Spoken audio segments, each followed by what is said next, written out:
Angeline at Eric ba yung makikita nito? May mga pasabog ba kayong dalawa?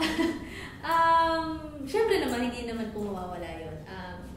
Marami lang po kaming gustong i-try na bagong mga songs na hindi pa din namin nagagawa ni Eric po before. Siyempre yung mga classic Eric Santos and Angeline Quinto, hindi naman yun mawawala eh. Pero kasi kapag gumawa ka ng isang concert, doon yung nabibigyan kami ng chance to do other things.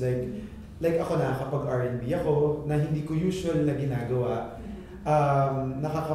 minsan nakakapag classical ako na hindi ko nagagawa sa mga usual appearance ko sa ASAP or sa kahit anong TV show. So, ito sa concert na to, showcase actually yung versatility namin as singers. So, kaya siya sobrang exciting kasi may mga kanta na alam namin familiar sa mga tao, pero bibigyan namin ng ibang flavor.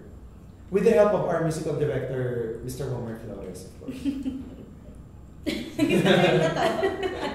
Yung setlist nyo, personal choice or humingi kayo ng kung ano yung mga best and Mostly.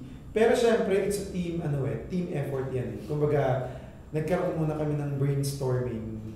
At maraming brainstorming na nangyari before kami nag-come up with the final lineup of the songs. Dun sa back-to-back nyo, ano ba yung mga pwede nilang abangan? Siguro, syempre yung ilan sa... Actually kay Eric kasi napakaraming theme songs na nakanta niya na from ABS-CBN. Ikaw rin naman. From mga teleserye. Theme song. Madami din naman po, pero hindi katulad ng... Hindi, nakisunod lang ako sa'yo, ikaw naman talaga yung queen of theme songs. Sinunod ko na lang yung pangalan. Hindi siya naman talaga yung... Hindi, napakaswerte ko lang talaga na naihana yung pangalan ko with the Eric Santos. Wow, talaga. Ako naman.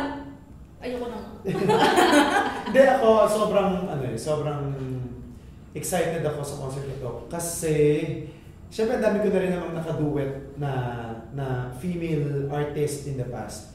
Pero kasi ang kaibahan nito si Angge, maraming tao nagsasabi na iba yung chemistry namin sa recording tsaka sa stage kapag nakikita nila kami.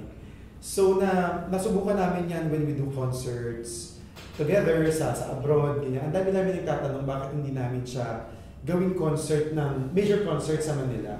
So ito na yun, ito na yung pangarap namin at pangarap ng ibang fans namin para sa amin to have a concert together. Sobrang thankful naman talaga kasi gusto ko yung tao na kasama ko dito sa concert. Mukhang gusto. Sumakto talaga.